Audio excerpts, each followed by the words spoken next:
Hi everyone, welcome back to the channel. My name is Zach. In this video, we're looking at the FTX president, Brett Harrison, speaking on marketing, distribution, and the power of the Super Bowl ad with, of course, Larry David.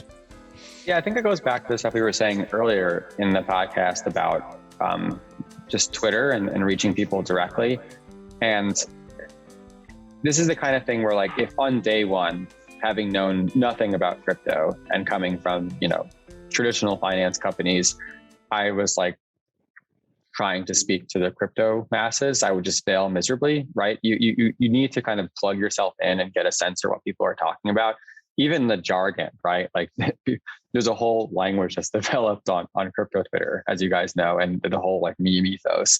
And I think that between Sam and the rest of us, we're living that. And so we now get a sense of like, here's what people want to hear from us. And especially you see this in these even more niche communities like NFTs, where that is itself a niche community that has its own way of talking to each other and its own understanding of what's important and what's not important and what's, sort of corporatization of NFT versus what is like actually being part of the culture. And the culture is very important there. And what we don't want to do is like be a big company that sort of swoops in and tries to pretend like we know what we're talking about, as opposed to just being part of the dialogue. And so between things like our Super Bowl ad having, a sense of humor about ourselves as a company, to the memes that we put on our FTX NFT Twitter, like we're trying to stay in touch. We don't want to seem out of touch. And obviously talent plays a big part in that as well. Just getting people working that are plugged in. Like you said, that like Hello Kids with the skateboard slung over the shoulder is how a lot of these brands come off. So you guys are doing a great job there. And like I worked in advertising for a long time, and just the process of getting things approved and waiting for a moment to pass is kind of, you give up so much of that upside in not being able to act quickly. So what you mentioned about staying small on that front, it's not just like shipping code that matters, it's responding to moments too. Yeah, it exactly. It doesn't just apply to code. It applies to like a tweet. It applies to an advertisement. Like there could be a moment like, Tom Brady's retiring and unretiring, where there's like an opportunity there to use the moment and do something that's like fun and engaging. And right, if you have to go through like several board meetings worth of approvals, it's gone. The moment's passed, and that's somewhat of the hazard of the social media world, is that if you're not plugged in at every moment and ready to respond spontaneously to things that are going on, like it's just going to pass you by.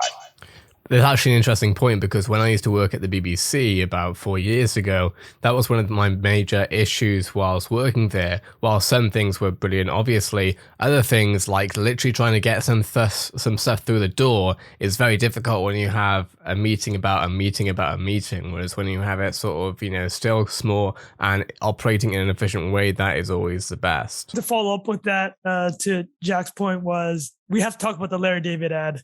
And how much involvement did you have? Like, and if it wasn't so much, like, what can you share about the entire process? Because I read up on it, and it's insane that it happened, because Larry David obviously doesn't do very many of these.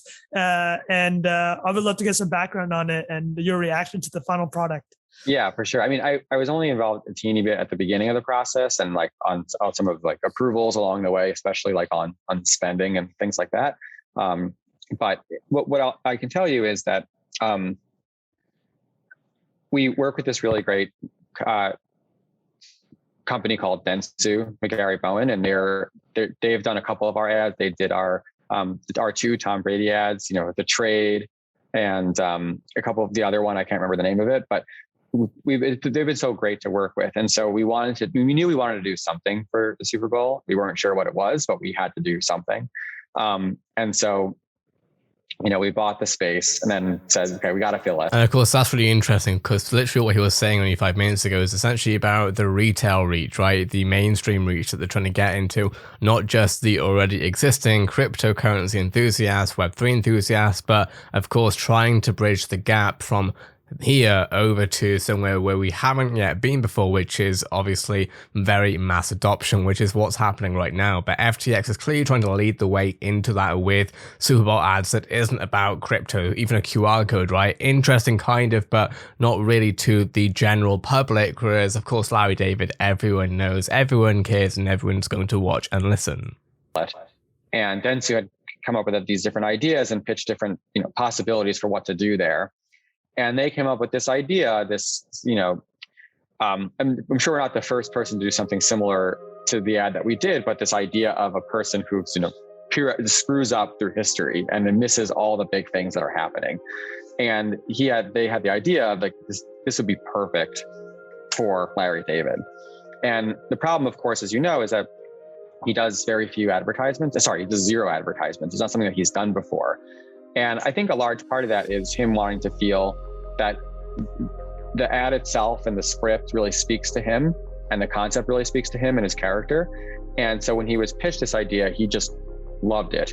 And he spent like an hour and a half riffing on all the different characters that could exist and all the different timelines and possibilities for comedy. And he just loved it. It was really integral part of the process. So much so that at some point it was like completely out of our hands. He wanted to pick, he did all the script. He was there for the full, 3 days of filming. He edited it himself. He was super, super involved, and he just loved the concept. And I think he got to be his character. He got to include, inside jokes from Curb in different of the storylines.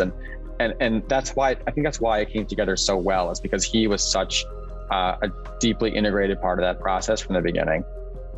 I think this is unusual, I think, because oftentimes I don't think we often see, at least, brands like, or companies like FTX really getting into the art that much. And realistically, what it sounds like is that Larry David was in fact heavily into the art of what he was creating. I mean, I'm not even sure really what his personal views are in crypto, Web3, etc. But when you give the reins over to the artist when it comes to this stuff, generally, especially when it comes to marketing, it generally will end up in the right hands. What are your thoughts? Let me know in the comments below. I'd love to hear your take. This is the Web3 channel, covering everything happening in the crypto, NFT, and metaverse space. For anything on that list, make sure to subscribe. Have a great day, everyone. I'll see you in the next Web3 video.